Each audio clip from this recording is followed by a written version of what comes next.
Cheers everybody, welcome back to another beer review, and in this one we have an interesting one. Well, I think it's interesting anyway. We've got a collaboration between a brewery and a tequila distiller. This has been available in Tesco for a couple of months. I think they just released it, leading up to Christmas. And we have got a Café Stout from Salt Brewery and Vivir. I hope I pronounced that right. Vivir Tequila, clocking in at 7%. Now, this is described as a coffee liqueur stout. Got the Salt website up. They're selling it for £4. I think this was £4 in Tesco's. I went to Tesco's on purpose to look for it, and you see Vivir there. And it's a dented can, and there's a reason why it's dented. Because I went must have been about 5 o'clock in the morning. This was just for Christmas. They were open all night, I think they were, and they had all their trolleys everywhere, nothing on the shelves. And I saw this in a trolley right at the bottom, and I just kind of like prized it out of the bottom of this big trolley full of beer, and hit the floor, dented the can like you do. So Vivir, it's got a bit of information about Vivir on it. It says produce a range of super premium tequilas, not premium tequilas, but super premium, at the most awarded distillery in Jalisco, Mexico. So not only they're super premium tequilas, it's at the most awarded distillery in Jalisco, Mexico. It could be the only bloody distillery in Jalisco in Mexico. You know what I mean? It says for product quality and taste, they select the best and sweetest Weber Blue agave. Oh, I can't remember. I'm not. You know what? I'm not going to talk about tequila. I know absolutely jack shit about tequila. It says pure decadence in a can, introducing the Cafe Stout, silky and sweet. The stout is inspired by our favourite Mexican coffee liqueur, loaded with locally roasted coffee beans and a silky smooth and malt bill. Luxurious collaboration with our friends at Vivir Tequila. Expect the taste of authentic Mexican agave, or whatever it is, in perfect harmony with classic coffee bitterness. So sip it and don't slam it. It says it's all same. It's all thick. It's juicy. It's sweet. It's the hops are Saz T90, extra powered chocolate, caramel, oats, and a malt bill. So let's crack it open. I'll either love this or hate it. I think that's the bottom line of this beer. I'll either love it or hate it. At the moment, I love it. It smells nice, decent coffee note. Percolated coffee. And there's a slight hint of tobacco in that as well. Like a tobacco type note behind that coffeeness. It smells all right. Let's pour it out. I do apologise for not having a clean glass. Everybody out there who moans at me about that, I do apologise. Just don't do it. I'll just crack the beer open and pour it out. That's all I've done. So there we go. Stick it there. Be in a glass. Let's put it up to light. See if it's jet black. Oh, he's pretty much jet black. I'll give him that. Thin in head, as you can see. Let's get a whiff.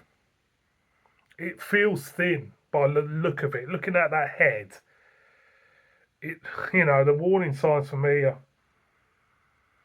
it's like tobacco. Sign a tobacco, ashy type note with coffee bean. I don't know about this, to be honest. I'm going to go in. Cheers.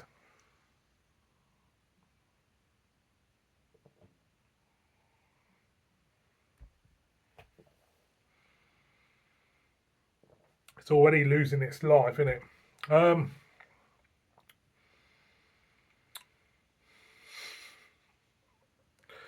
Again.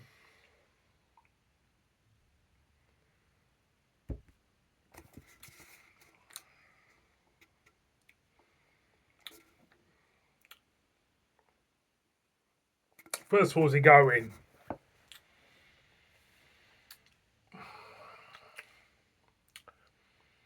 stouty elements. Let's try and pick up some stouty elements out of this.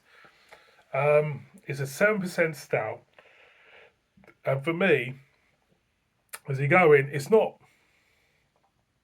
big flavour notes. There's no chocolate hardly, no coffee. This is a coffee liqueur stout for me. Look at it already. It's fucking lifeless. I'll go on again.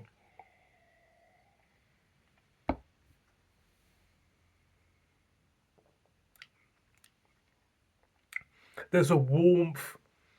There's a warmthness of alcohol to give it an element of liqueur note on the back end. You pick up the liqueur on the back end of this beer. As you go in, you're greeted with near enough next to nothing, I'll be honest.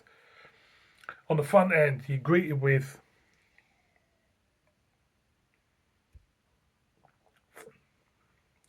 a hint of roastedness, hardly any coffee, maybe a bit of chocolate, not much. As you swallow it, you start to pick up a slight liqueur note on the back end.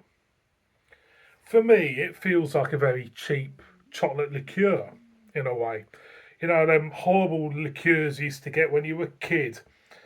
You know, the Bell's chocolate liqueurs and stuff. Yeah, they were horrible. You see, the chocolate weren't bad, but once you bit into it, it's kind of like, ugh. And this is what this stout, look at that. I mean, this is what this stout is doing. You know, it's not really hitting the mark. I mean, they're going on about this coffee liqueur from Vivir. Yeah, you pick that up on the back end. You do pick it up. Is it pleasant on the back end? For me, I'm not a liqueur person. I'm not a tequila person. You know, for me, I see it as a distraction from the fact that this stout overall is pretty shit. I think that's where I come from with this. It's a distraction.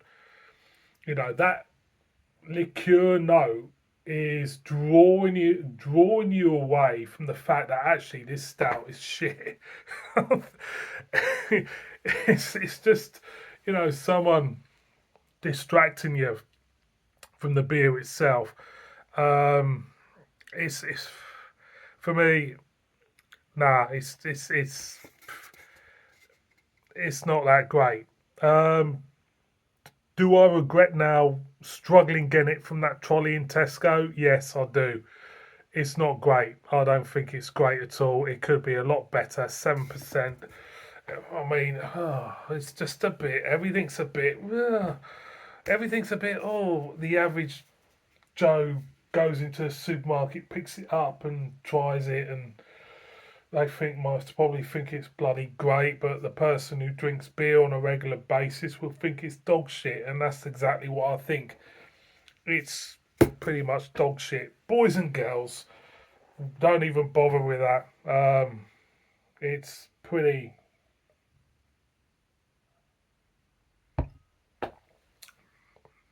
crap. See you on the next one. Bib bib.